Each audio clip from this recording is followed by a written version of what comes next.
오늘의 플러스, 대선 전후의 부동산 방향성을 짚어봅니다. 최상욱, 최부심 대표 모셨습니다. 어서 오세요. 예, 안녕하세요. 최상욱입니다. 예, 잘 지내셨죠? 네, 잘 지내고 있습니다. 먼저 오랜만에 오셨으니까 이거부터 여쭤보는 게 좋을 것 같은데요. 네. 요즘 부동산 시장의 흐름, 요즘은 어떻습니까? 일단 서울을 기준으로 토지거래 허가제 해제하고 다시 재지정하는 과정에서 올해 2월, 3월에 과열이 나왔고 거래량 급증이 있었습니다. 그래서 4월 기준으로는 이게 시차를 두고 거래량이 올라가니까 4월 기준으로는 전국에서 약 10,000세대 가까운 그런 아파트 매매 거래가 있었는데 지금은 이제 3월 기준인데요. 네. 근데 지금 4월 기준으로 5월 말까지 통계를 집계하는 거는 이제 6천 건이 조금 안 되고 있기 때문에 거래량이 다시 좀 위축이 되면서 전반적으로 매매 실거래 시장도 주간 동향으로는 소수점 둘째 자리가 나오고 있거든요. 0.08 이런 식으로. 예. 그래서 원래 강세장일 때는 주간 동향이 소수점 첫째 자리가 나오는데 뭐 0.2, 0.5 이번에 가장 많이 올라갔을 때는 주간 0.6% 이상 나왔었는데요. 지금은 네. 시장이 어느 정도 좀 안정세를 찾고 거래가 다시 위축이 되는 그런 모양이라고 볼 수 있을 것 같습니다. 네. 서울 집값은 그런 흐름으로 저희가 읽혀지는데 네. 지방은 어때요? 지방은 25년 들어서 하락세가 계속해서 이어지고 있습니다. 그래서 지방은 주간 동향으로도 마이너스가 계속 발표가 되고 있고요. 그리고 전세 가격도 하락세가 이어지고 있습니다. 그래서 올해 특히 작년부터인데 작년부터 일부 정책 대출을 집행할 때는 서울 매매가 강세가 크게 나타났었지만 그럴 때도 지방에선 좀 약세가 있었거든요. 좀 더 길게 보면은 22년 하락장 이후 23년, 4년 회복하는 과정에서 서울 중심 지역만 회복세가 좀 셌고 실거래 지수도 종전을 회복한 경우도 많은데 지방이라든가 6대 광역시만 가더라도 매매가 회복세가 그에 미치지 못하다 보니까 지금 주택 매매 시장도 문제지만은 뭐 미분양에 기반한 PF라든가 건설 네. 경기도 굉장히 위축되어 있고 이게 우리나라 GDP 통계에도 건설 기성 마이너스로 건설 투자가 마이너스 잡히는 게 다 이 부분인데요. 네. 건설업 전체가 위축이 되어 있습니다. 네, 그렇군요. 말씀 듣고 보니까 토제로 인해서 서울의 상급지 중심으로 한번 이슈가 생겨서 크게 반등했던 흐름이 이어졌었던 적은 있지만 전반적으로 부동산 시장이 그렇게 활력을 찾고 있지는 못하다. 오히려 점점 조금씩 침체되고 있는 국면이다. 이렇게 전개가 되고 있는 것 같습니다. 자, 그런데 이런 기조, 이런 분위기가 계속되는 게 뭐 고금리 탓인 겁니까? 아니면 경기에 대한 전망이 위축돼서 그런 건가요? 아니면 진짜 좀 장기적인 추계인 인구 감소나 이런 것들이 본격적으로 시장에 투영된 건지 해석을 우리가 어떻게 해야 될까요? 네, 그거는 2010년대의 전반적인 강세장일 때는요. 예. 서울과 지방 또 서울과 6대 광역시의 매매가 상승률이 거의 일치했었습니다. 그리고 특히 20년, 21년 코로나 유동성이 폭발했던 그런 기간에도 동등한 방향으로 움직이고 상승률 하락폭도 유사했었는데요. 물론 기저금액이 다르기 때문에 금액 차이는 다르지만은 퍼센티지는 유사했었거든요. 예. 그런데 23년 이후 회복하는 과정에서는 지방이나 6대 광역시가 회복하지 못하고 서울을 중심으로 회복하는 모습이 나오고 있기 때문에 그거를 보는 사람마다 다르게 생각하고 있지만 저는 22년, 23년부터 우리 사회가 초저출산을 인식하게 되면서 지방에 대한 장기 성장성에 대해서 의구심을 가지고 시장의 선호가 좀 바뀌다 보니까 서울 쏠림이 좀 심화된 게 아닌가 싶습니다. 당장 서울 25개 구만 하더라도요. 네. 예를 들면은 서초구하고 도봉구를 비교해 보면은 도봉구 같은 경우에는 24년, 25년 회복세에서 거의 매매가 변동이 없었어요. 그러나 서초, 강남 이런 소위 동남권 같은 경우에는 가장 가파르게 움직였고 주간 네. 0.6 이런 식으로 나왔을 정도로 스파이크가 있었거든요. 가격이 예. 크게 치솟는 구간이 있었습니다. 네. 그래서 그런 걸 보면은 지금 시장을 바라보는 기준점이나 관점은 이런 사회적인 이슈가 많이 작동을 한 것 같고요. 그리고 그냥 전체적으로 보면은 22년 하락장 이후에 23년 회복하는 과정에서 결국 가격이 좀 높다 보니까 제로금리로 인해서 부풀려졌던 주택 가격이 조정을 받았는데 그 조정을 받은 포지션에서 어떤 의미로는 지금 다 물려 있다고도 볼 수가 있을 것 네, 같거든요. 네. 그러다 보니까 여기서 선호가 바뀌면서 서울만 올라가고 그러니까 그 물린 포지션에서 회복이 안 된 상황이고 이에 따라서 자연스럽게 거래량 위축이 근본적으로 수반이 되고 있는 것 같습니다. 네. 지금 말씀 쭉 듣고 보니까요. 서울의 최상급지라고 불리우는 일부 지역들 말고는 최근 들어서 적지 않은 유권자들이 부동산에 투자했던 금액 또는 아니면 내 집 자체가 집값 자체가 그렇게 우호적인 환경이 아닌 것 같은데 네. 올해 세부적으로 이제 나오고 있는 대선 후보자들의 공약들도 살펴보겠지만 전반적인 이 부동산 시장에 대한 어떤 방향타를 바꿀 공약들 이런 것들도 있는지 궁금해요. 왜냐하면 건설업이라는 것도 우리나라의 중요한 산업군 중에 하나고 그리고 많은 유권자들의 자산 포트폴리오 중에서 부동산이 차지하는 비중은 가장 절대적인데 이거를 그냥 못 본 척하고 대선 내가 대통령 되겠다 이건 아닐 것 같아서요. 혹시 이런 침체 국면의 부동산 시장 전반에 대한 대안 이런 것도 후보자들이 있습니까? 네, 일단 그 선거를 통해 가지고 발표되는 10대 공약이 5월 12일에 나왔고 네. 그리고 공약집은 5월 18일에 나올 예정인데요. 예. 그래서 일단은 더민주, 국힘 그리고 개혁신당을 3대 그 주자로 본다면은 이 세 개 당에서 발표한 10대 과제에서 더민주하고 국민의힘 같은 경우에는 저출산을 다루고 있습니다. 예. 순번은 좀 뒤에 있긴 하지만은 저출산 다루고 있고 개혁신당 같은 경우에는 이 이슈를 다루고 있지는 않고요. 그래서 더민주하고 그 국민의힘 쪽에서는 출산율을 높이기 위한 여러 가지 생각들을 분명히 가지고 있습니다. 그러니까 직접적으로 지원하는 것도 있지만은 결국은 지방도시 소멸에 대한 이슈로 인해 가지고 지방 균형 발전이라든가 예. 아니면 국민의힘 같은 경우에는 지방의 미비한 낙후 교통 인프라 같은 거를 소위 GTX를 뭐 수도권에만 짓는 것이 아니라 4개 특별 권역에도 건설한다든가 하는 그런 이슈들이 존재합니다. 예. 근데 사실은 선거 정책도 정책이지만은 지난 3년을 돌이켜 보면은 예. 윤석열 정부 동안에 있었던 그 부동산 정책이라는 게 세종시로 드러나는데요. 지금 주간 동향은 굉장히 미미하지만 세종시는 주간으로 역대 몇 번째 해당할 만큼 가격이 치솟고 있는데 예. 그거는 더민주의 집권 가능성이 높아지면서 세종시 행정수도를 완성하겠다는 그런 기대감이 선반영되어 있는 것으로 보이거든요. 그러니까 이게 어떤 걸 의미하냐면은 결국 어느 정부가 집권하냐에 따라 가지고 국토 균형 발전 쪽에 좀 방점을 둘 것인지 예. 아니면은 서울 1극을 더 공고히 할 것인지에 대해서 시장이 판단하고 있는데 윤 정부는 서울 1극 공고화에 가까웠다고 시장이 생각을 하는 것 같고요. 예. 이거를 부동산 시장에서는 뭐 똘똘한 채다 이렇게 얘기를 했었고 네. 민주당이 집권하게 됐을 때는 지금보다는 지방을 좀 더 여러 가지 성장 전략을 주지 않겠냐. 어저께 뭐 이재명 후보가 부산 가가지고 해수부 이전시키고 그다음에 HMM도 이전하고 막 이런 협약식도 체결했는데 그런 지방 관련한 여러 가지 정책들을 쓰지 않겠냐고 하면서 수요를 전체적으로 분산시킬 그런 생각이 있는 것 같습니다. 네. 그래서 정권 교체가 된다면은 이런 방향의 변화가 있을 것 같고 안 된다고 한다면은 그러면은 현재의 서울 중심의 도시 구조나 이런 시장의 인식은 그대로 이어질 거라고 보고 있습니다. 네, 이해했습니다. 자, 이번에는 세부적인 어떤 공약 내용들에 대해서 좀 여쭤보겠습니다. 최근 이슈가 되고 있는 용어가 하나 있던데 지분형 모기지 이게 네. 화제가 되고 있는 것 같아요. 네. 일단 지분형 모기지가 뭔지 한번 설명 좀 부탁드립니다. 네, 지분형 모기지라고 하는 거는 저희가 일반적으로 모기지는 주택담보대출을 말하는 건데요. 주택담보대출은 그 주담대를 빌리는 차주인 저희 같은 개인이 그 뭐 6억 원의 주택이라고 한다면은 70%까지 4억 2천만 원을 빌리고 자기 예. 돈 1억 8천만 원이 있으면은 이제 그 주택을 매입할 수가 있게 되는데요. 예. 지분형 모기지는 공공이라고 하는 주택금융공사가 자기가 40% 정도는 지분 참여를 하겠다는 의미가 되는 것입니다. 그래서 그 계산을 편의를 위해서 10억 원이라고 한다면은 예. 10억 원 기준으로 주택금융공사가 4억 원 정도의 지분 참여를 하고 개인은 나머지 6억에 대해서 은행에서 70% 빌리면 4억 2천만 원 빌리고 네. 1억 8천만 원이 있으면은 이제 종전에는 6억 정도를 살 수 있었는데 지분형 모기지를 통해 가지고 지분 참여를 받게 되면 10억을 살 수 있게 되는 거거든요. 예.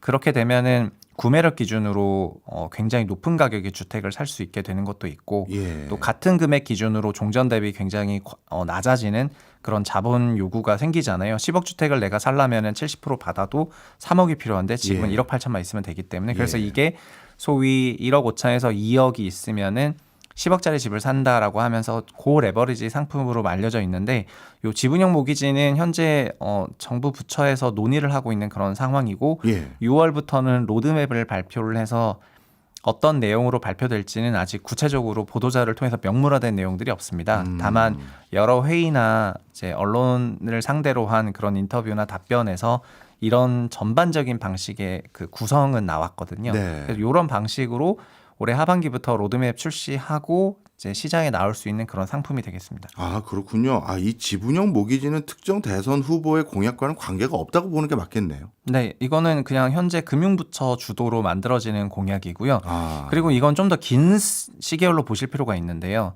97년 IMF 이전에 우리나라 경제는 그 정부 경제 주체 가계기업 정부에서 네. 기업의 부채 비율이 아주 높았다가 고부채 기업들이 도산하는 게 IMF였었고요. 네. 그거를 어떻게 극복했냐면은 가계부채를 그때부터 키워주기 시작을 했습니다. 예. 그래서 시중은행 주택담보대출을 민영화하게 된 것도 IMF 이후였는데 그때 담보대출은 주담대가 열렸고 신용대출은 카드가 열렸는데 카드는 잠깐 너무 과열됐었기 때문에 2003년 카드 대란이 있었지만은 주택담보대출 시장은 그때부터 커지기 시작해가지고 그래서 97년부터 2024년까지는 20년 넘는 그런 기간 동안에 우리나라 부동산 시장을 끌고 간 주체는 가계라고 보는 것이 맞고요. 예.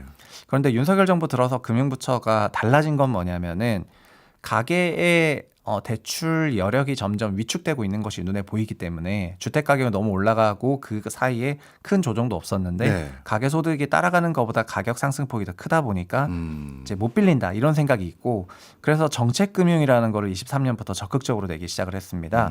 23년에 특례보금자리론 40조 원을 발행을 했고 작년에는 특례 신생아론 32조 원을 또 편성을 했고 올해도 편성을 했는데 이 얘기는 금융부처에서 판단했을 때는 GDP 대비 가계부채 비중이 높고 가계의 대출 여력이 없다면 그럼 다시 남아있는 거는 기업, 가계, 정부에서 이제 남은 건 정부라는 거거든요. 예. 그러면 정부 주도로 주택 대출 사이클을 만들 그 디자인을 지금 하고 있는 것입니다. 그래서 지금 앞에는 시범적으로 매년 일정 액수의 특별한 정책금융을 썼는데 지분형 모기지도 그래서 마찬가지로 시범은 뭐 4천억으로 시작한다 이렇게 시작하지만은 이런 정책들의 전반적인 얼개는 이제 가계의 대출 한도가 다 왔다. 네. 정부밖에 안 남았다. 그래서 정부를 통해 가지고 보조해 줄 테니까 집을 사라. 이런 방식으로 부동산 시장을 이제 소위 위축을 방지하거나 아니면 부양을 하려든가 하는 이제 이런 목적으로 해석이 되는데 네. 그런 프로그램들을 지금 설계하는 차원에서 만들어진 것이죠. 네, 이해했습니다. 그런데 이제 긍정적인 효과도 생각이 드는 게 있지만 부정적인 걱정도 되는 게요. 예를 들어서 지금 서울의 아파트 가격이 6억을 아까 기준으로 살짝 예를 들어 주셨으니까요. 6억 가지고는 살 수 있는 아파트는 없거든요. 뭐 빌라는 좀 있습니다만. 그러니 실질적으로 이거 가지고 나 사집 못하게 하는 거 아니냐. 대출 규제가 이런 상황이 될 수 있었던 것이 정부 쪽에서 40% 지분 참여가 들어가니 이제 10억 가까이는 나올 수 있다라고 한다면 그래도 만질 법한 매물들이 서울 외곽 쪽에는 있거든요. 그래서 서울에 집을 살 수 있는 여지를 지금 시세에 맞춰서 늘려주겠다라는 긍정적인 효과는 이해가 됩니다. 그런데 이게 항상 뭔가 접근 가능성을 만들어주면 그게 집값 상승을 견인하는 효과로 이어져 왔던 것들이 상당히 많거든요. 네. 그러면 이걸 우리 대표님께서는 또다시 서울의 중저가 아파트 시장도 가격을 올릴 요인으로 작용하게 될 것인지 아니면 그나마 서민들의 내 집장만의 교두보로 작용하게 될 것인지 어떻게 전망하세요? 아니요, 이거는 근본적으로 수요 곡선을 옮기기 때문에 네. 가격 상승 요인이에요. 미시적으로 보면 결국 수요 공급의 균형점에서 결정이 되는 건데 예. 구매력이 크게 올라가지 않습니까? 예. 6억 집을 살 수 있는 사람이 10억 집을 살 수 있게 되는 거고 비례한다면은 12억 집을 살 수 있는 사람이 20억 집을 산다는 말이 되는 거기 때문에 이 프로그램이 존재하는 한은 가계의 구매력이 레버리지로 상승을 하게 되면서 매매가를 굉장히 밀어 올릴 거라고 생각을 합니다. 네. 그리고 사람들이 선호하는 거는 지역에 대한 건 좀 아직 안 바뀌었기 때문에 네. 여전히 서울을 중심으로 하는 그런 매매가 강세가 있을 거라고 생각을 하거든요. 그리고 근본적으로 이거는 LTV를 전체 주택의 LTV를 보자면은 지분형 모기지로 들어온 공공의 부채까지 생각해 보면은 개인 기준으로는 LTV가 82%가 되는 겁니다. 네. 그래서 현재 주택시장의 LTV는 70%까지 되어 있는데 레버리지가 좀 더 열리는 거니까 구매력이 개선되는 효과가 있고요. 그리고 부담은 그 주택을 다 내가 사는 거 대비해서는 훨씬 더 경감하기 때문에 이거는 확실한 주택 매매가 강세 요인으로 작동할 겁니다. 전체적으로 보면 이런 건데요. 금융부처는 주택시장에 대해서 그 구매력을 수요를 진작시킬 때는 대출 규제를 완화하는데 대출 규제 완화의 가장 큰 골자가 LTV 완화입니다. 네. 근데 LTV 완화를 그래서 14년 초이노믹스 시절에도 724 대책을 내면서 50%를 70% 완화했었고 예. 뭐 그 이후에는 문재인 정부 들어서는 금융 규제가 많았지만은 LTV를 40까지 낮추거나 예. 뭐 15억 넘는 주택은 LTV를 0%로 한다거나 하는 강력한 드라이브를 걸었었는데 지금 지분형 모기지는 결국 평균 LTV 82를 만들어내는 거기 때문에 LTV 부분에서는 역대 최대의 완화이고요. 현재 주택시장 올해 2, 3월에도 매매 시장이 굉장히 강세였는데 그 매매 시장 강세를 만들었던 것도 생애 최초 대출을 주도로 하는 시중은행 주담대였는데요. 예. 그 생애 최초 대출이 지금 LTV 80까지 열려 있거든요. 근데 지분형 모기지는 LTV 82까지 열리거나 설계에 따라 가지고 어떤 논의는 막 90까지도 열 생각이 있기 때문에 이거는 뭐 굉장한 주택 가격 부양 요소가 될 것 같습니다. 그리고 이거를 그래서 우려하는 쪽에서는 가계가 DSR이라는 시스템을 통해 가지고 소득 기반의 대출을 받고 있는데 예. 가계소득 증분이 작기 때문에 대출을 못 받는 거고 그 대출을 받았을 때 집을 못 산다는 거는 집값이 높다는 걸 의미하는 건데 근데 그렇다면은 정부 대출까지 껴서 살아라고 얘기를 했기 때문에 일단 집을 살 수 있게 해주긴 하는 건데 예. 그거는 여전히 더 높은 주택가에 계속해서 이어지게 된다는 걸 말하다 보니까 기본적으로 주택 가격이 너무 올라가는 게 주택이 자산적인 성격으로 보면은 유주택 보유한 가구에서는 자산 증식의 효과가 있지만은 주택을 주거비로 보게 되면은 이제 그 경제에서는 그게 주거비로 작동하게 되면서 예. 소비 위축을 만들어내게 되거든요. 그렇죠. 그러니까 자산 총액은 상승하는데 소비가 위축되는 게 이게 우리나라 현재의 모습인데 이거를 더 공고히 할 우려가 있습니다. 그래서 요 정책은 아마도 새 정부가 집행이 되면은 뭐 그때 또 여러 가지 논의가 있겠지만 무조건 진행이 된다라기보다는 뭐 그 당시를 기준으로 또 많은 여러 논의 후에 어떻게 될지는 지켜봐야 될 것 같습니다. 알겠습니다. 한 가지 또 궁금한 게 결국 이 정책이라는 게 정부가 일종의 40% 지분 참여가 들어간다는 게 LTV 기준으로 했었을 때는 LTV 대출 한도를 70% 종전해서 거의 82% 이상으로 늘려준다라고 한 거잖아요. 네. 그러면 그냥 단순하게 LTV를 특정 대상들이나 특정 지역에 대해서는 82%까지 대출받을 수 있도록 해드리겠습니다라고 그냥 그렇게 해도 되는 걸 굳이 복잡하게 정부가 40% 지분으로 참여를 들어가는 형태로 제도를 세팅한 이유는 뭐예요? 그건 아까 말씀드린 것처럼 DSR을 하게 되면은 예. 그러니까 10억 원 기준으로 8억 2천을 대출하게 하면은 그 DSR을 못 버틴다는 거죠.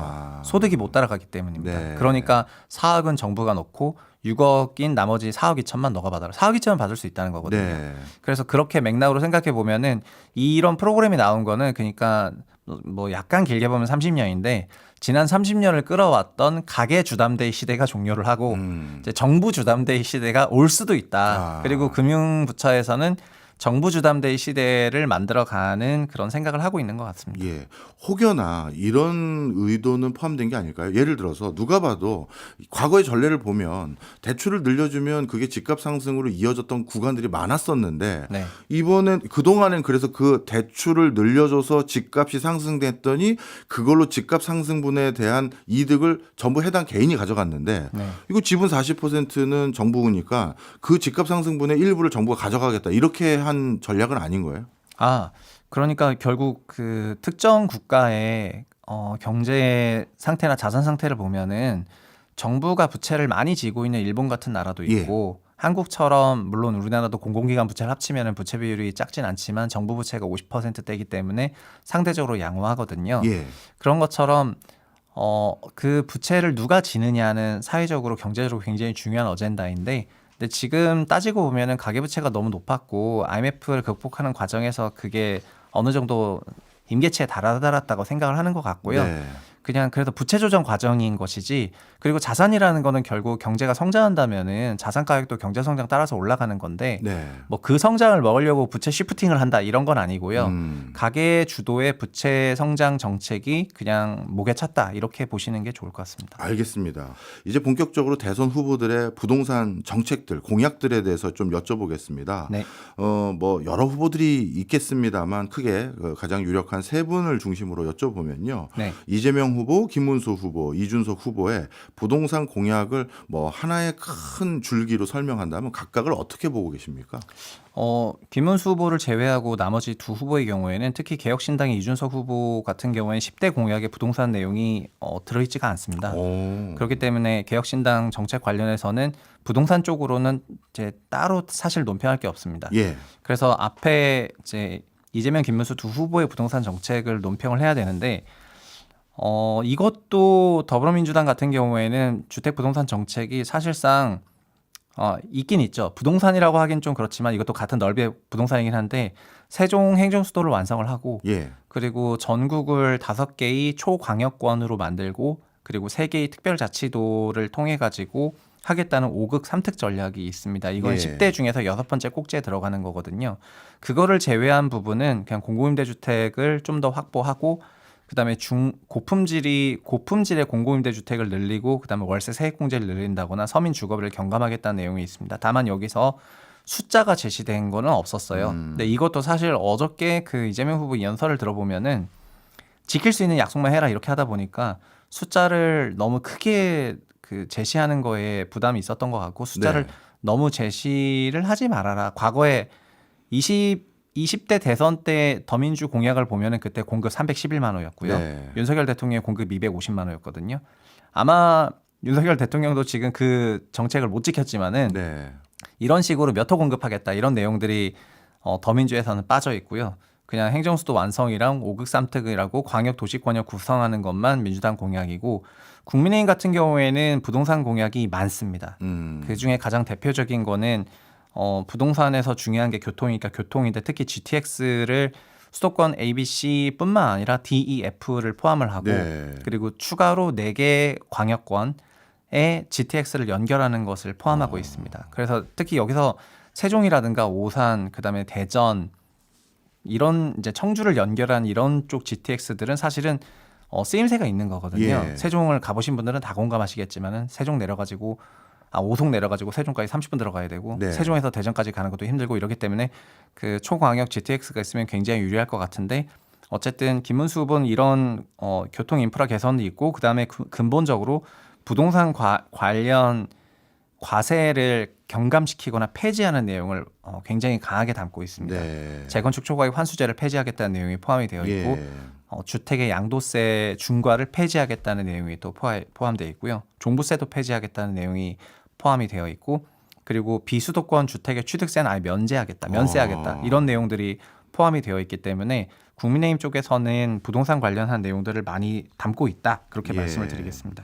어찌 보면 국민의힘은 좀 더 조세 전략을 통해서 접근하려는 것과 교통 전략을 통해서 접근하려는 부동산 공약들이 눈에 띄고 네. 이재명 후보 같은 경우는 공공임대주택과 주거비 경감이라는 특정 계층에 좀 더 웨이트를 준 공약 플러스 지역 경제의 균형 발전 축을 이번에 네. 크게 설계하는 그런 공약이 들어가 있다. 네. 이런 말씀이시네요. 그리고 국민의힘에서는 그거 말고 또 더 충격인 게 있는데 예.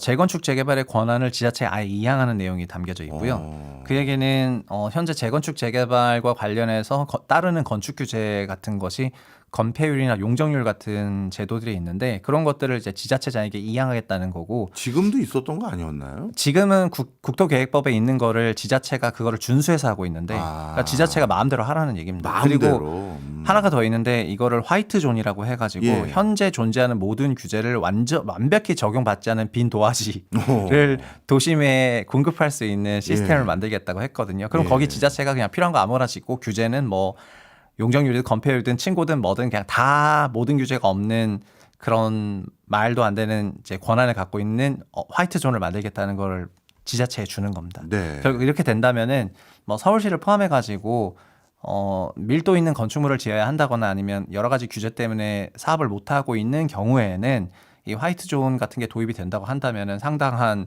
그 임팩트가 있을 거로 생각을 해가지고 국민의힘 공약에는 부동산 쪽으로는 정말 굉장히 많은 내용이 담겨 있다 그렇게 말씀드리겠습니다. 네.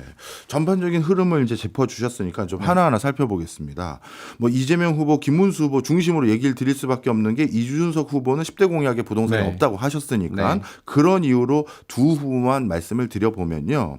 일단 공급 측면에선 이재명 후보와 김문수 후보의 각각의 공약을 보셨을 때 네.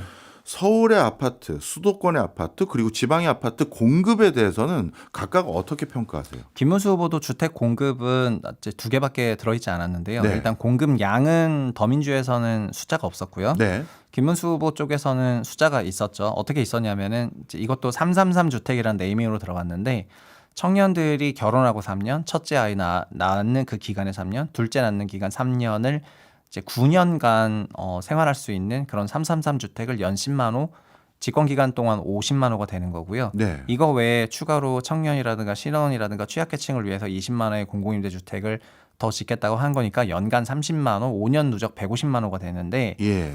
요 내용이 들어가 있습니다. 그러니까 주택 공급 물량으로 있는 거는 150만 호의 공적 주택, 공공주택을 분양하는 내용들이 국민의힘 쪽에는 내용이 들어가 있고요. 예. 그다음에 더민주는 공급 물량은 없죠. 예. 얼마 공급하겠다 이런 내용이 없습니다. 20대에는 둘 다 311만 원 하겠다, 250만 원 하겠다 있었지만은 예. 지금은 그런 마치 어떻게 보면 80년대 막 그런 느낌인데 그런 물량은 없어요. 네. 그냥 공적 임대 주택 비율을 지금보다 높이고 고품질로 하겠다 이런 내용들만 포함이 되어 있습니다. 네. 어떻게 보면 정부가 주도하는 시장이라고 할 수 있는 공공임대주택이나 공적 영역의 주택들은 그렇게 숫자가 한쪽은 나와 있고 한쪽은 그냥 늘리겠다. 어떤 네. 비전을 제시한 건데 네네.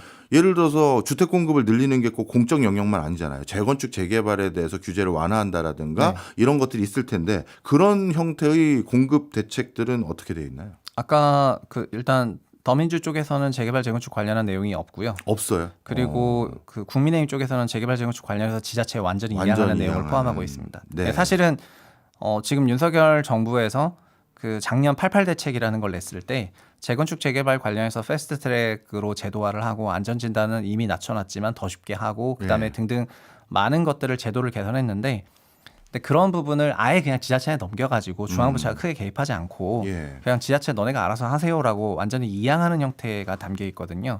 그래서 아마도 그 공무원 행정력을 확보하고 있는 서울시 같은 경우에는 예.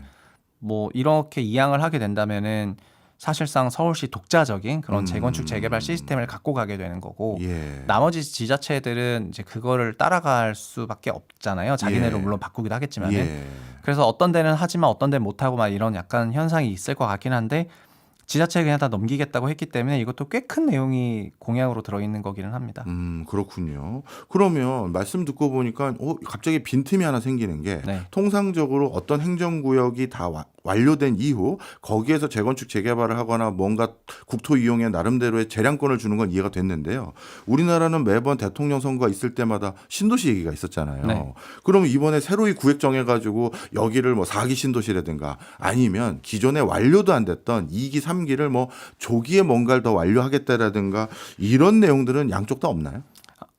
이제 민주당은 이제 신도시 얘기도 없습니다. 아. 그래서 사실은 이재명 후보가 TV 토론이나 아니면 뭐 여러 데 나왔을 때 예. 이제 TV 토론은 5월 18일부터 하지만은 이제 그 전에 나왔던 네네. 그 공식 선거 기간 아닌 기간에 나왔던 여러 말들을 보면은 신도시를 공급할 때 왜 공공주택이 맨 뒤에 있냐 이러면서 공공주택을 오히려 역 주변으로 앞쪽으로 당겨주고 그다음에 거기서 기반 생활을 하다가 민영주택은 뒤쪽에 으리으리하게 지어도 되니까 민영주택으로 넘어가는 형식을 막 얘기를 하면서 공공주택 입지성을 강조한 적이 있었는데 예. 이번 공약집에서는 그런 내용도 없습니다. 어. 그리고 뭐 어저께 얘기했던 해수부를 부산으로 이전하거나 하는 것도 페이스북에도 글을 썼었고 막 이전 얘기를 했었는데 공약집엔 그런 내용도 안 들어 있었고요. 그러다 보니까는 그 공약집이 이재명 후보의 발언들을 완전 다 따라갔다기보다는 예.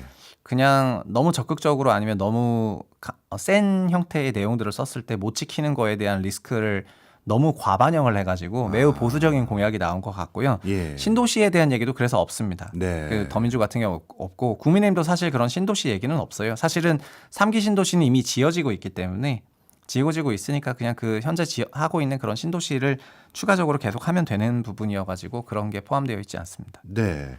이번엔 수요 측면에서 여쭤보도록 하겠습니다.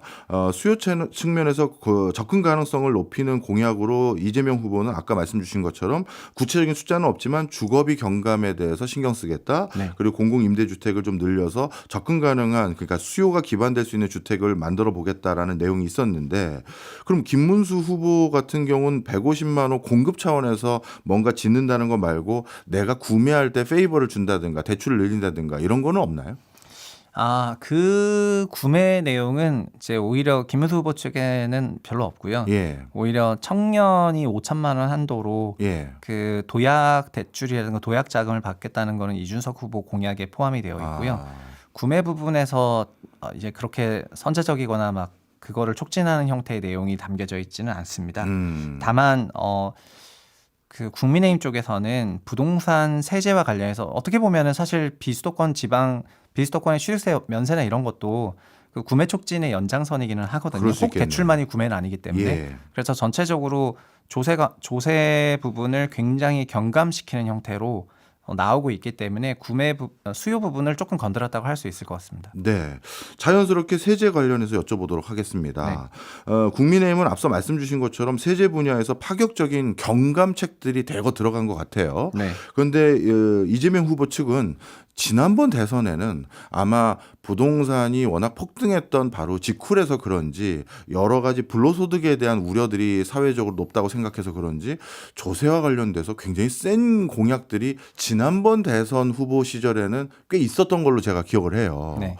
그런데 이번에는 그러면 세제와 관련돼서는 아무 언급이 없습니까? 공약집에는요? 지금 세제와 관련해서는 언급이 없죠. 어. 부동산 관련 세제는 이제 뭐 소위 중과한다거나 과세한다거나 이런 내용들이 아예 포함되어 있지 않고요. 예. 부동산에 대한 코멘트 자체가 거의 없습니다. 사실은 주식시장에 대한 코멘트도 많지 않아서 주식시장에 대해서 그렇게 지금 유세 나갈 때마다 계속 주식시장 얘기를 하고 있는데 예. 주식시장에 대한 코멘트도 뭐 2줄, 3줄로 되어 있기 때문에 공약 한 꼭지를 차지하고 있지도 않은 부분이어가지고 공약집은 굉장히 어떻게 보면은 그 최근에 화두가 되고 있는 그런 내용보다는 다른 내용들로 채워져 있는 것 같고요. 네. 그리고 더민주가 그래서 이번에 집권하게 되더라도 부동산 조세 강화를 우려하셨던 분들이 있는 건 사실인데 현재 기준으로는 그런 내용이 많이 포함되어 있지 않습니다. 다만 제 생각은 어떤 생각 갖고 있냐면은 네.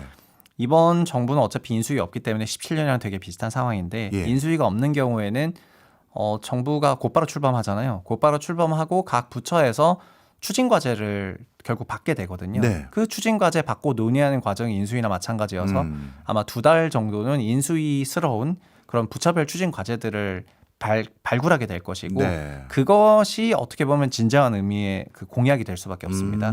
그런 형태로 이루어질 거라고 생각하고 있습니다. 네. 그렇다면 지금 주요 부처가 추진하고 있었던 것을 기반으로 해서 업무를 인수인계받고 그걸 계승할 가능성이 높다라고 얘기한다면 윤 정권에서 추진했던 부동산 과세 정책에서 크게 달라질 게 없다라는 얘기라고 받아들여도 될까요? 제 말은요. 그 새 정부가 출범하게 되면은 그 새 정부의 장관부터 시작해서 예. 그 이제 결국 부처가 추진하는 과제를 새롭게 논의한다는 얘기가 됩니다. 예. 그래서 그때 만들어지는 것이 부처별 공약이나 마찬가지이기 때문에 네. 그런 거를 대통령 공약 전체로 보시는 것이 좋을 것 같습니다. 네, 예, 이해했습니다. 지금 말씀을 쭉 듣고 보니까요, 역시 이제 정치가 이고 또 선거를 하다 보니까 나름대로 본인들의 비전과 포부를 지킬 수 있는 거를 주로 제시하자라는 전략 전술도 있고, 네. 어떤 분은 이번에 좀 과감하게 얘기해서 나 좀 또 역전 좀 해보자 이런 스타일의 전략 전술로 공약집을 만들어가는 분들도 있고, 네. 각각의 나름대로 전략들이 들어가 있는 것 같아요. 그런 것 같습니다. 그리고 또 본인들이 입장들이 있고 오랫동안 해당 정당이 가지고 있었던 기저라는 게 있기 때문에 어떤 형태로든 여러 가지가 타협돼서 만들어진 결과물인 것 같은데 네. 이번에는 이 대통령 후보들의 공약이 아니라요. 우리나라 최고의 부동산 전문가 중에 한 분이시니까 그냥 여쭤보고 싶어요. 만약에 이 세 분들이 우리 최 대표님께 찾아왔습니다. 그래서 한국의 부동산과 관련된 여러 가지 문제들이 있는데 이걸 해결하려면 어떤 대안들을 만들어서 정책적으로 제시하면 좋을까요를 물어본다면 좋은 부동산 정책 제안을 해주신다면 뭘 꼽으시겠습니까? 저는 22년 이후부터의 상황을 본다면은 그 뭐 다 공감하고 계시겠지만 한국의 저출산 문제가 너무 심각해졌고 네. 그 저출산 문제가 어떤 방식으로 부동산에 작동하고 있냐면은 도시 소멸이 없을 지역으로 수요가 너무 쏠리는 형태로 작동이 되다 보니까 가격의 양극화와 왜곡이 너무 심해진 것 같거든요. 예. 그리고 이게 자산 시장의 왜곡으로 인해 가지고 그 소위 건설 부동산 경기까지 무너지고 있는 그런 과정이어서 이게 우리나라 경제에도 매우 부정적인 영향을 줄 것 같습니다. 그런데 그런 상황에서 해법은 그러면 서울 수도권에 집 더 많이 지으면 되지 않냐, 특히 서울에 더 많이 지으면 되지 않냐라고 하는데 공급이라는 것이 걸리는 시차가 매우 네. 오래 존재하기 때문에 그리고 근본적으로 이런 선호가 바뀐 이유는 저출산이 작동을 한 거고요. 그럼 저출산의 원인을 파고들어야 되는데 이것도 어느 정도 답은 나와 있다고 생각합니다. 근데 건축 도시학에서는 도시를 기능적으로 바라보는데 네. 기능적으로 바라볼 때 도시가 제공해야 되는 제1의 기능들이 8가지 주요 기능들이 있는데 주거는 당연하고 그다음에 직장이 있어야 되고 그다음에 학교나 교육 기능이 존재해야 되고 문화예술, 자연환경 그리고 의료 기능, 치안 그리고 뭐 이제 상업 시설이라든가 이런 것들이 다 있어야 되는데 이게 부동산에서 말하는 소위 입지적인 요인이 예. 되는 것입니다. 그런데 지금 인구 소멸이나 나오는 이런 지역들을 가만히 보면은 교육 기능이 약해졌다거나 지방 대학교의 학력이 약해지면서 교육 기능이 약해지고 그 연장선상에서 직장이 많이 만들어지지 않으니까 일자리 기능을 제공하지 못하고 결국 네. 일자리를 위해 가지고 수도권을 와야 되고요. 최근 의료 대란도 똑같은 건데요. 의료 대란도 의료 기능이 만약에 망실하게 된다면은 지방에서 현재는 20대 30대만 나오고 있는데 의료 기능이 없다면은 50대 70대도 나와야죠. 그렇네요. 그러면은 도시 기능이 만약에 치안 기능이 또 약해지거나 하게 된다면 이번에 여러 산불 사태에서도 봤지만은 예. 기본적으로 도시 인프라가 제공해야 되는 기능들을 충족하지 못하게 됐을 때는 그 도시가 살지 못하게 되는 거거든요. 예. 결국은 부동산 문제라는 거는 그 주택을 건설 공급하는 것도 있지만은 도시의 부족한 기능들을 충족시키는 것이 부동산 문제의 해결책이고요. 예. 원래 해야 될 주택 공급은 원래 꾸준히 짱짱하게 하고 그리고 추가적으로 기능적인 부분을 망실한 거를 복구하는 형태의 정책을 수립하는 게 좋을 것 같습니다. 네. 그러면 이제 여러 주거 환경의 기능적인 것들을 복구도 하고 또 사람들의 수요가 있는 곳도 새로 어떻게 보면 지원도 해야 될 텐데 문제는 지금 인구가 줄어들고 있고 저성장 구조가 고착화되고 있는 과정에서 과거에 있었던 그런 곳들을 전부 되살릴 수는 없을 거라고 생각도 들어요. 그러면 정말 옥석을 가리는 작업 예를 들어서 좀 매정하게 들릴 수 있습니다만 어떤 지자체 어떤 지구는 이거는 더 이상 국가가 신경 쓸 수가 없습니다. 그러니까 이쪽 다른 지구만 저희가 특정해서 더 육성하고 정주 여건을 최대한 마지막까지 제공할 테니 그걸 통해서 지방 소멸을 막아볼 테니 이쪽 중심으로 다 옮겨 오세요라는 걸 권고하거나 유도하는 형태 이런 걸 해야 되는 건 아닌지라는 지적도 있을 텐데 지금 후보들 대부분 보면 어느 곳은 포기하고 어디를 집중해서 어떻게든 지역 거점이라도 살려보겠습니다 하는 게 아니라 이게 누구 후보를 말하는 게 아니라 대부분 다 광역화, 광역화 이런 메가시티 이런 용어들 많이 쓰잖아요. 네. 그게 실현이 가능한지 많은 분들이 의구심 가질 것 같아요. 저는 그래서 아까 더민주에서 5극 3특 이런 것도 예, 지금 부울경 통합도 잘 안 되는데 이런 게 과연 되냐 이런 생각이 있기 때문에 예, 그런 게 다소 공약 전체는 좀 보수적으로 작성이 됐지만은 예. 5극 3특 이런 건 되게 공격적으로 작성됐다고 생각을 하고 있습니다. 예, 그래서 아까 지금 사회자님이 말씀하신 것처럼 그냥 현재 행정구역 지자체장 너네 뭐 합병해라 이렇게 하면 도저히 되는 거 아니라고 생각하고요. 다만 부동산이라는 게 움직일 수 없는 부분에서 만들어지는 기능의 제약이 존재하는 건데 네, 그 부동산이라는 거를 결국은 소위 원격화, 온라인화, 디지털화를 통해 가지고 부족했던 도시 기능들을 어느 정도 제공할 수 있다고 생각을 하거든요. 거기에 이제 의료도 있고 교육도 있고 문화도 있고 그다음에 직업도 있는 건데 근로도 재택에서 한다거나 등등. 그래서 물리적으로 해결을 하려고 하면은 또 따르는 비용이라든가 굉장히 많은 문제가 있기 때문에 이거를 오히려 디지털과 온라인으로 풀어야지 되는 이슈인 것 같고 현재는 이런 부분에 대한 노력이 많지 않은 것 같습니다. 사실은 오늘 얘기하지 못했던 것 중에서 민주당에서는 수도권에 서울대 10개 만들겠다. 네. 그다음에 의료 문제 해결하겠다. 이런 내용들이 들어 있는데 그런 것도 좀 넓게 보자면은 다 부동산 문제입니다. 네. 다 부동산 문제이고 물론 해당 산업이나 해당 분야에 관련한 문제이기도 하지만은 결국은 도시기능 회복하는 게 최우선인 것 같고요. 그리고 서울 수도권에는 어쨌든 주택 공급해야 됩니다. 지금 추세로 보면은 당분간은 계속해서 인구 가구가 늘어나는 그런 국면이기 때문에 주택 공급하는 것이 맞아 보이고 다만 그냥 서울 수도권으로 자연스럽게 시장에 쏠리는 거를 가속화하려고 한다거나 이번 정부에서는 윤석열 정부에서는 그 가속화를 놔뒀던 것 같고요. 네. 그 가속화하려고 하게 된다면은 10만 호를 짓든 30만 호를 짓든 주택은 부족할 거라고 생각을 하거든요. 네. 그러니까 이런 상황에서 집값이 올라가니까 그냥 지분형 모기지 하고 정부가 돈 대줄 테니까 집 사세요라고 하는 거는 일차원적인 해법이고 예. 복합적인 해법은 이제 근본적으로 돌아가 가지고 기능 회복하고 살릴 때 살리고 하는 게 아니겠는가 싶습니다. 네. 그런 관점에서 아마 김문수 후보나 이재명 후보도 나름대로 세종시 이전에 대해서 여러 가지 안들을 제시하고 있는 것 같습니다. 네. 그렇다면 세종시뿐만 아니라 아까 뭐 공약에는 안 들어갔습니다만 부산의 해수부 이전이라든가 추가적으로 공공기관 이전 이슈도 분명히 있겠죠. 네. 그런 것들이 국토 균형 발전 그리고 서울 수도권 과밀 현상을 해소하는데 대표님 입장에서는 기여를 하는 정책들로 판단하십니까? 네, 그럼요. 저는 도시 기능을 채우는 형태로 가는 거는 해당 도시에는 무조건 플러스라고 생각을 하고요. 그리고 그러면 뭐 서울은 마이너스 나냐? 저는 역설적으로 그렇게 생각 안 하는데 네. 서울은 이미 충분히 그 메가시티로서의 위상을 가지고 있습니다. 예. 그 고밀도 이제 건물 전체는 저밀도지만은 이제 인구 밀도는 매우 높기 때문에 그 서울이 굉장한 고밀도 도시라고 규정을 했을 때 인구수 기준으로 소위 800만 명 넘어가는 그런 사이즈의 대도시 권역은 그 안에서 서비스업이 창발하게 되어 있거든요. 네. 그래서 그 숫자에 도달하지 못한 그런 지역들이 서비스 산업이 크게 올라가지 못하는 걸 봤을 때 지금 부산만 하더라도 300만 명대밖에 안 되니까 그래서 그 숫자를 좀 크게 키우는 게 필요하다고 생각이 되고요. 지금 그런 필요한 기능들을 보내는 거는 저는 좋게 해석하고 있습니다. 네. 그리고 마지막으로 여쭤볼 건요.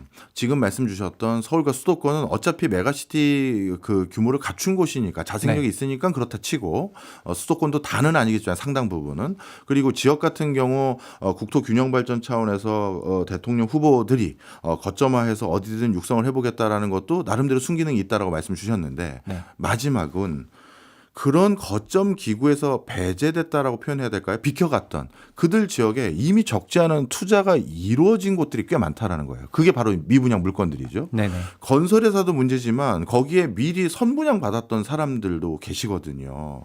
근데 그분들 중에서는 이미 이게 너무 잘못된 선택이었다라는 걸 깨닫고 뭐 우리 대표님이 더 잘 아시겠습니다만 극단적인 선택을 하시는 분들도 꽤 계세요. 네. 요즘은. 맞아요. 그럼 정부 입장에선 이게 건설사를 살리는 게 아니라 그쪽의 상권도 어떻게든 활성화시키고 어떻게든 거기를 살려줘야 이 서민들의 피해를 최대한 더 막을 거 아니냐라는 생각을 가질 수도 있는데 네. 또 그렇게 하자니 그동안 경제성도 담보되지 않는데 또 건물 지었던 건설회사만 또 다 또 챙겨주는 거 아니냐 이 소리도 나오고요.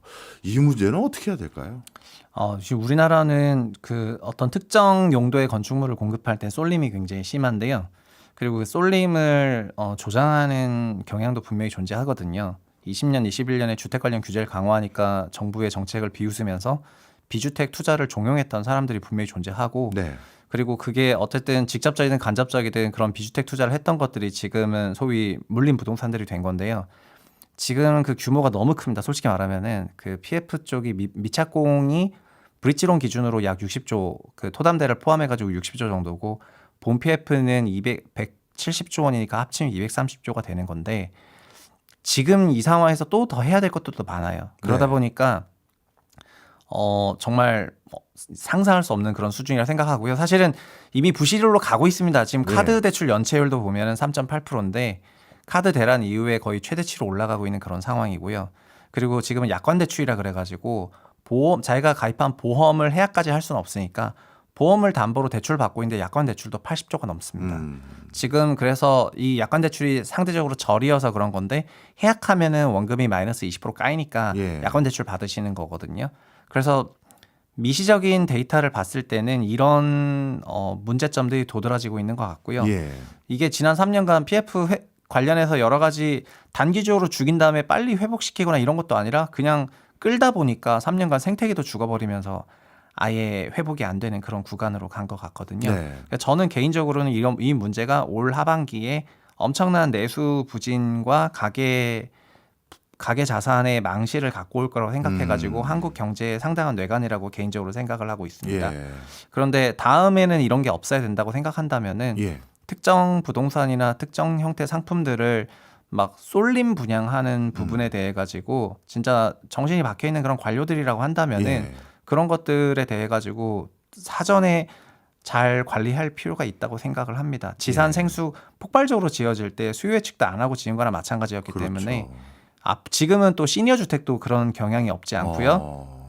그다음에 여러 가지 용도의 건축물들에 대해서 이런 생각들이 많이 있는 것 같거든요.